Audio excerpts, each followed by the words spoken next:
आज है 3 मार्च 2026 दिन मंगलवार। नमस्कार, स्वागत है आपका डीजे न्यूज लाइव में। चलिए देखते हैं देश और दुनिया की बड़ी खबरें। सबसे पहले आप ये खबरें कहां से देख रहे हैं हमें कमेंट करके जरूर बताएं। साथ ही हमारे यूट्यूब चैनल को लाइक और फॉलो करना बिल्कुल ना भूलें। यूएई में इजराइल ईरान जंग के चलते हवाई सेवाएं प्रभावित हुई हैं। एयर इंडिया एक्सप्रेस की शारजा इंदौर फ्लाइट 9-256 लगातार कैंसिल हो रही थी। इस वजह से इंदौर, भोपाल और अन्य जिलों के यात्री दुबई और शारजाह में फंसे हुए हैं। हालांकि कल शाम से दुबई एयरपोर्ट से कुछ उड़ानें फिर से शुरू हो गई हैं। दिल्ली, मुंबई, चेन्नई और बेंगलुरु एयरपोर्ट पर 4 फ्लाइट्स लैंड हुई। पीएम नरेंद्र मोदी ने पिछले 48 घंटों में इजराइल, यूएई, सऊदी अरब, जॉर्डन और बहरीन के राष्ट्र अध्यक्षों से बातचीत कर भारतीय समुदाय की सुरक्षा सुनिश्चित करने पर चर्चा की है। श्रीनगर में चौथे दिन भी तनाव कायम है। ईरान के सुप्रीम लीडर खामेनेई की मौत के विरोध में भारत का शिया समुदाय लगातार विरोध प्रदर्शन कर रहा है। इस हिंसा झड़प के बाद आज शहर की सड़कें कटीले तारों से ब्लॉक हैं और सुरक्षा बल हर कोने में तैनात है। सुरक्षा बल ने लाठीचार्ज और आंसू गैस छोड़कर भीड़ को खदेड़ा और कुछ लोगों की गिरफ्तारी भी की गई है। पूंछ में भी बाजार और बस सेवाएं बंद है। इस समय पूरा इलाका तनावग्रस्त है।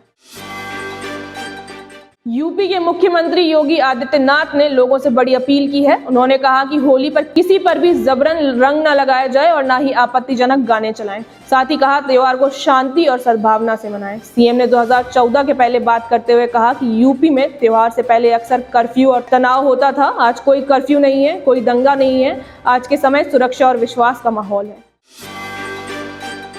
अफगानिस्तान तालिबान ने पाकिस्तान को एक और झटका दे दिया है। तालिबान ने दुरंद लाइंस पर 2 पोस्टों पर कब्जा कर लिया है। रिपोर्ट के मुताबिक अफगान तालिबान सेनाओं ने रावलपिंडी में नूर खान एयर बेस पर पाकिस्तान के कमांड और कंट्रोल सेंटर को निशाना बनाकर हथियारों से लैस ड्रोन हमले किए। इस हमले में 133 तालिबान लड़ाके मारे गए, 200 से ज्यादा घायल हुए और कई चौकियां तबाह कर दी गई और उन पर कब्जा कर लिया गया है।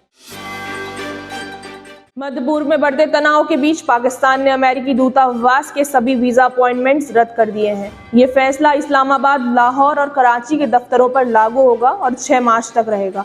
बता दें कि कराची में अमेरिकी दूतावास के बाहर हुए प्रदर्शन में सुरक्षा कर्मियों की फायरिंग में कम से कम 10 लोग मारे गए। अमेरिका और इजराइल ने ऑपरेशन एपिक फ्यूरी शुरू किया है। बताया जा रहा है कि अब तक दुनिया का सबसे बड़ा, जटिल और शक्तिशाली सेना का अभियान है। वहीं ईरान के सुप्रीम लीडर खामेनेई के मौत के बाद पूरे मिडिल ईस्ट में जंग की आग फैल गई है। इस बीच अमेरिकी उपराष्ट्रपति जेडी वेंस ने कहा, जब तक ईरान परमाणु हथियार से मुक्त नहीं होगा, ट्रंप चैन से नहीं बैठेंगे। अमेरिकी राष्ट्रपति ट्रंप ने कहा, अगर उन्होंने ओबामा के ईरान न्यूक्लियर समझौते को खत्म नहीं किया होता तो ईरान पहले ही परमाणु हथियार बना चुका होता। उन्होंने बाइडेन और ओबामा प्रशासन पे भी निशाना साधा। वहीं ट्रंप ने ऐलान किया है कि ईरान में अभी 4 से 5 हफ्ते तक जंग जारी रहेगी। उन्होंने चेतावनी दी है कि ईरान पर अभी और बड़े हमले होंगे और जरूरत पड़ी तो जमीनी सेना भी उतारी जाएगी। ईरान पर अमेरिकी और इजरायली हमलों के बाद पूरे मिडिल ईस्ट में हालात बेकाबू हो गए हैं। अपने ऊपर हो रहे हमलों के जवाब में ईरान खाड़ी देशों में मिसाइलें और ड्रोन बरसा रहा है। इसी बीच अमेरिकी विदेश मंत्रालय ने अपने नागरिकों को 12 से अधिक खाड़ी और मध्य पूर्वी देशों को तुरंत छोड़ने को कहा है। मिडिल ईस्ट में चल रहे तनाव के बीच ईरान के रेवोल्यूशनरी गार्ड्स यानी सेना ने बड़ा ऐलान किया है। उन्होंने कहा कि हॉर्मुज़ स्ट्रेट को जहाजों के लिए बंद कर दिया गया है। अगर कोई जहाज वहां से गुजरने की कोशिश करेगा तो उसे आग लगा दी जाएगी। बता दें कि ये एक अहम रास्ता है जहां से दुनिया का करीब 5वां हिस्सा तेल गुजरता है। यहां से Saudi Arab, Kuwait, Iraq, Qatar, Bahrain, UAE और खुद ईरान से तेल और गैस के जहाज निकलते हैं। इसके बंद होने पर तेल की कीमतें रॉकेटों की तरह बढ़ सकती हैं।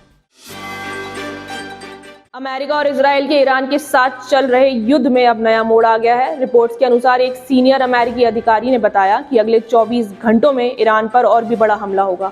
बताया जा रहा है कि पहले राउंड के हमलों से ईरान की डिफेंस काफी कमजोर हो चुकी है और अब अगला फेज ईरान की मिसाइल प्रोडक्शन, ड्रोन और नेवी को पूरी तरह तबाह करने पर फोकस करेगा।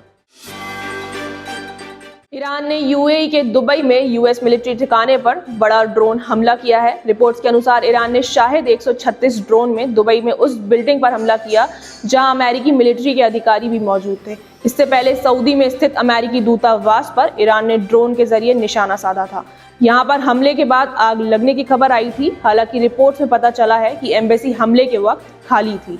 वहीं सऊदी ने ज्यादातर प्रोजेक्टाइल्स को रोक दिया है, जिसमें 3 क्रूज मिसाइलें, 98 बैलिस्टिक मिसाइलें, 24 ड्रोन और दोनों Su-24 लड़ाकू जेट शामिल हैं। रिपोर्ट्स के अनुसार अमेरिकी इजरायली हमले में पिछले 24 घंटे में ईरान में कम से कम 95 नागरिक और 11 सेना के जवान मारे गए हैं। वहीं 28 फरवरी को शुरू हुए अमेरिकी इजरायल हमले के बाद ईरान में कुल मरने वालों की संख्या कम से कम 742 हो गई है। इसमें 176 बच्चे भी शामिल हैं। बिहार शरीफ प्रखंड के 5 गांवों में होली पर खास परंपरा है। यहाँ लोग होली खेलने के लिए न रंग, न गुलाल और न ही पानी का इस्तेमाल करते हैं। इसकी शुरुआत 1970 के दशक में एक संत बाबा ने की थी, जो होली के दौरान मांस, मदिरा और झगड़े रोकने के लिए आए। इस दिन गांव में 1500 परिवार उपवास रखते हैं। घर में पहले पकवान बनाकर रख दिए जाते हैं और होली वाले दिन बासी खाना खाते हैं। अखंड कीर्तन और भक्ति के माहौल में त्योहार का जश्न मनाया जाता है। अगर आपको ये न्यूज़ पसंद आई है तो वीडियो को लाइक, शेयर और सब्सक्राइब जरूर करें। धन्यवाद।